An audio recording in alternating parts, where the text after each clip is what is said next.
안녕하세요. 아인스 아카데미 이희옥입니다. 자, 소리로 익히는 독일어 소리독에 오신 것을 환영합니다. Hallo und herzlich willkommen. 자, 지난 영상에서는 우리가 Wort Akzent, 즉 단어 강세에 대해서 알아봤죠. 즉 어떤 음절에 소리를 실어야 자연스럽게 들리는지 우리는 예문과 함께 연습도 많이 해봤습니다. 그런데 실제 이 단어들이 문장 속에 들어가면 발음이 어떻게 달라질까요? Ich gehe heute ins Kino. 이렇게 모든 단어에 강세를 넣으면 어딘가 좀 어색하고 부자연스럽게 들리죠. 그럼 이 문장 한번 들어보세요. Ich gehe heute ins Kino. 확실히 훨씬 더 자연스럽게 들립니다. 자, 이처럼 문장에서 모든 단어가 똑같은 강세를 갖는 것이 아니라 의미상 가장 핵심적인 단어 하나가 문장의 Hauptakzent, 즉 주 강세를 담당하게 되는 것이죠. 자, 오늘의 주제는 바로 Satzakzent, 문장 강세입니다. 그런데 이 주제는 사실 그렇게 간단하지 않아요. 여러 편에 걸쳐서 차근차근 소개해드릴 예정입니다. So, los geht's!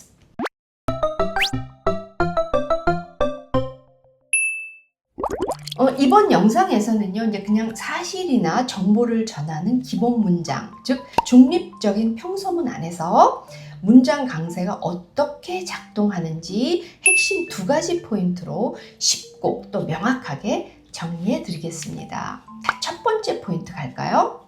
먼저 문장 잘 들어보세요. Ich packe meinen Koffer. Papa sagt, wir fahren nach Berlin. Ich setze mich ins Auto. Ich frage, und wann sind wir endlich da?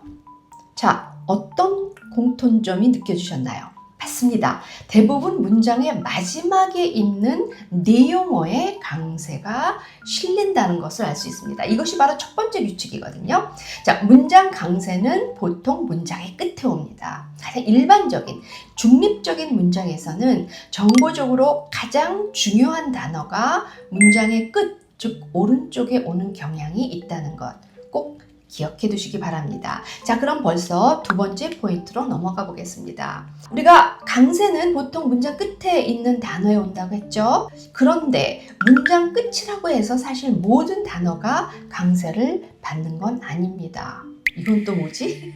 네, 왜 그런지 이제부터 그 이유를 함께 살펴보도록 하겠습니다. 자, 두 번째입니다. 모든 단어가 강세를 받는 것은 아니다. 자, 그렇다면 왜 문장 끝에 있는 모든 단어가 강세를 받지 않을까요? 바로 강세를 받을 수 있는 단어와 받지 않는 단어가 따로 있거든요. 자, 이제부터는 문장 속 단어들을 이 두 가지 유형으로 나누어서 한번 살펴보겠습니다. 내용어, 즉 Inhaltswörter와 Funktionswörter, 기능어입니다. 실제 내용의 의미를 담고 있는 단어들이죠. 그래서 당연히 문장에서 핵심적인 정보를 전달하겠죠. 그래서 이 단어들은 자연스럽게 강세를 받게 됩니다. 어떤 것이 있을까요? 명사 있겠죠. 중요하죠. 예를 들면 house, auto. 동사 있는데요. 동사 중에서도 우리 종사는 조동사, 합법조동사도 있고, 그렇죠? 근데 여기서는 본동사를 말합니다. Vollverb라고 하는데요. essen, schlafen 등등이 있겠죠. 자, 형용사도 중요하겠죠. 내용을 담고 있죠. schön, neu 등등. 또 부사도 사실 어떤 동사를 부연 설명해주는 역할을 하는 게 heute, dort 등등이죠. 자, 반면 기능어는요, 문법적인 연결 역할만 하는 단어들입니다. 예를 들어보죠. 어떤 것들이 있을까요? 관사가 있을 수 있겠죠. 대명사, 전치사도 그렇고요. 조동사, 여기서 합법조동사도 여기 들어가고요. 접속사 이것도 있습니다. 자, 이런 기능어는 사실은 정보 전달보다는 구조적인 역할을 하죠. 보통 강세 없이 짧게, 연하게, 아주 약하게 지나가게 됩니다. 예문을 함께 보면서 이해해 보도록 할까요? 그녀는 밥을 해요. 자, sie kocht. sie는 뭐죠? 인칭 대명사죠? 기능어입니다. 따라서 강세를 받아요, 안 받아요? 안 받습니다. 자, 이 문장에서 강세는 따라서 마지막 강세 단어인, 즉 내용어인 kocht에 있습니다. 이번엔 좀 문장을 확장해 볼게요. 부엌에서 밥을 해요. 그녀는 부엌에서 밥을 해요. 자, sie kocht in der Küche. 자, 여기서는 강세를 받는 단어가 두 개 있죠? 뭐죠, 여러분? 네, 동사인 kocht와 명사인 küche입니다. 하uptakzen트는 어디에 올까요? 네, 맞습니다. 문장의 마지막 강세가 있는 단어 바로 küche에 있습니다. kocht는 당연히 강세를 받을 수 있죠. 하지만 가장 중요한 정보는 아니기 때문에 여기서는 Nebenakzent만 받습니다. 근데 여기서 이제 사실 다음에 배울 내용인데요. 뭐 Sie kocht하고 Sie kocht in der Küche의 차이가 뭡니까? Sie kocht는 그냥 밥을 해요. 근데 여기서 추가로 새로운 정보가 뭐가 있죠? küche죠. 자, 밥을 하는데 어디서 하냐면 부엌에서 해요. 그래서 우리한테 부엌에서 한다는 새로운 정보를 추가적으로 제공을 해주는 거예요. 그것은 독일에서 일반적으로 오른쪽에 와요. 따라서 오른쪽에 오는, 즉 끝부분이 독일에서는 굉장히 중요해요. Sie kocht in der Küche. 자, 여기서 보면은 kocht하고 küche가 정확하게 들리죠? 근데 독일에서는 중요한 것과 중요하지 않은 것들을 나눠서 강조하고 약하게 하고 이런 언어입니다. 자, 여기 형용사를 추가해 봅니다. 너희라고 하는. 자, Sie kocht in der neuen Küche.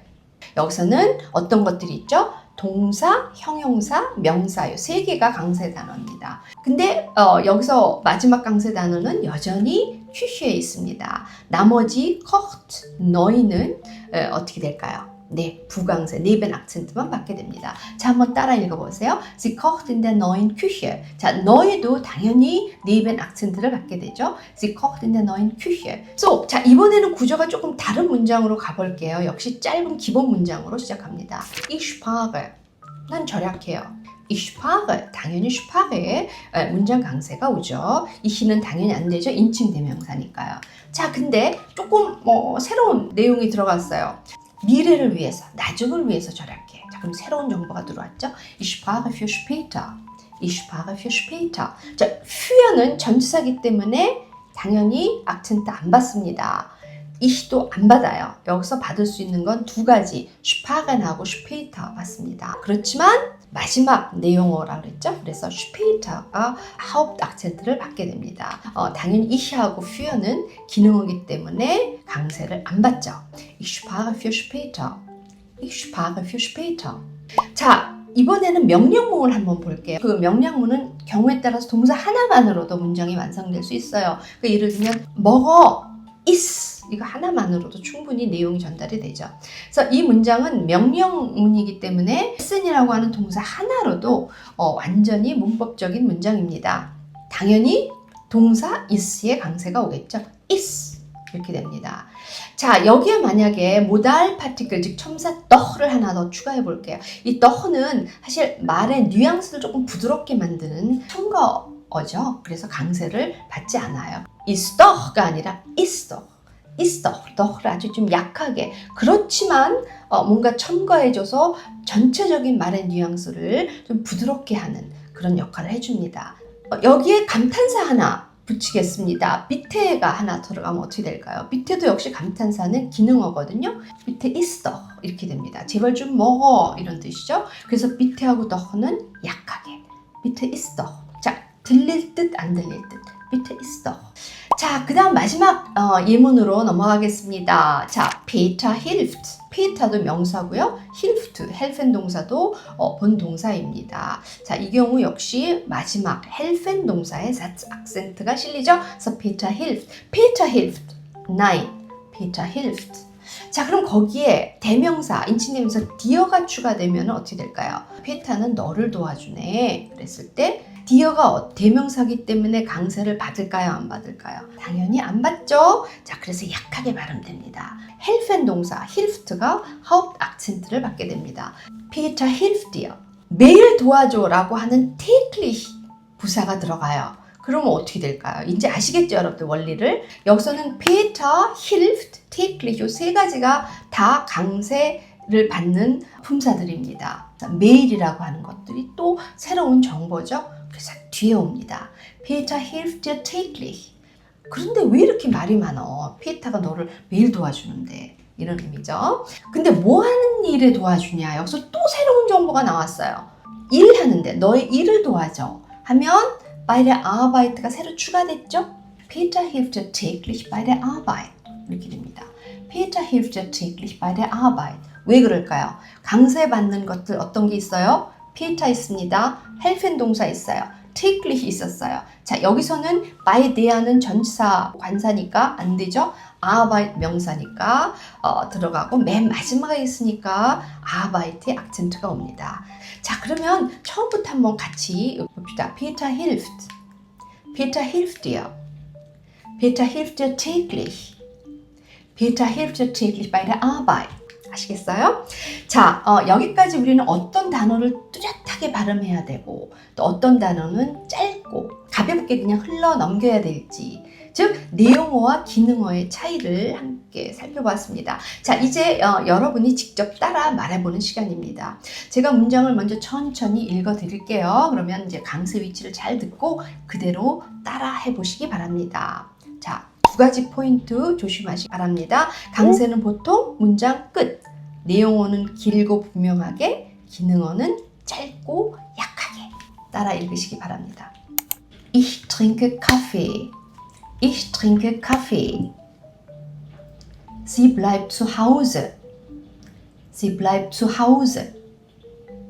Meine Schwester arbeitet in einem großen Krankenhaus. Meine Schwester arbeitet in einem großen Krankenhaus. Der Lehrer erklärt den schwierigen Text sehr geduldig. Der Lehrer erklärt den schwierigen Text sehr geduldig. Wir treffen uns morgen am Hauptbahnhof. Wir treffen uns morgen am Hauptbahnhof. Die Kinder spielen draußen im großen Garten. Die Kinder spielen draußen im großen Garten. Ich kaufe jeden Samstag frisches Gemüse auf dem Markt.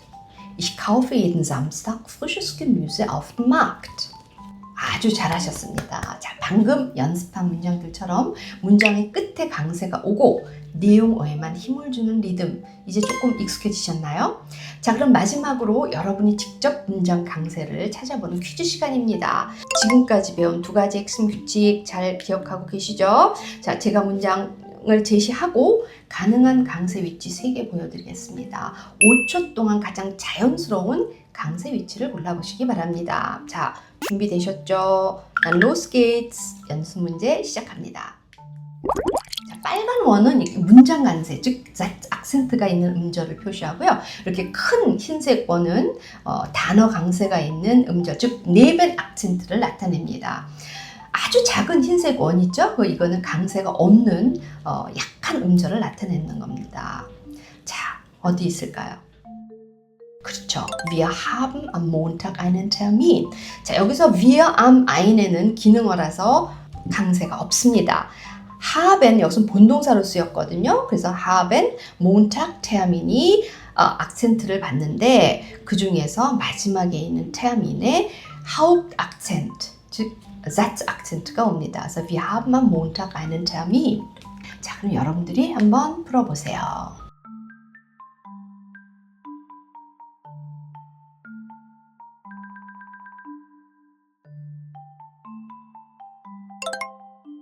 Ich gehe morgen in die Stadt. Ich gehe morgen in die Stadt.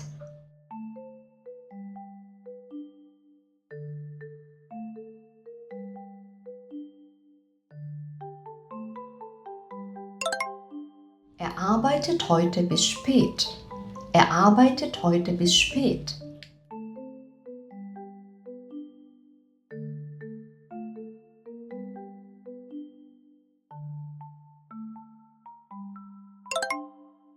Meine Schwester liest gerade ein Buch.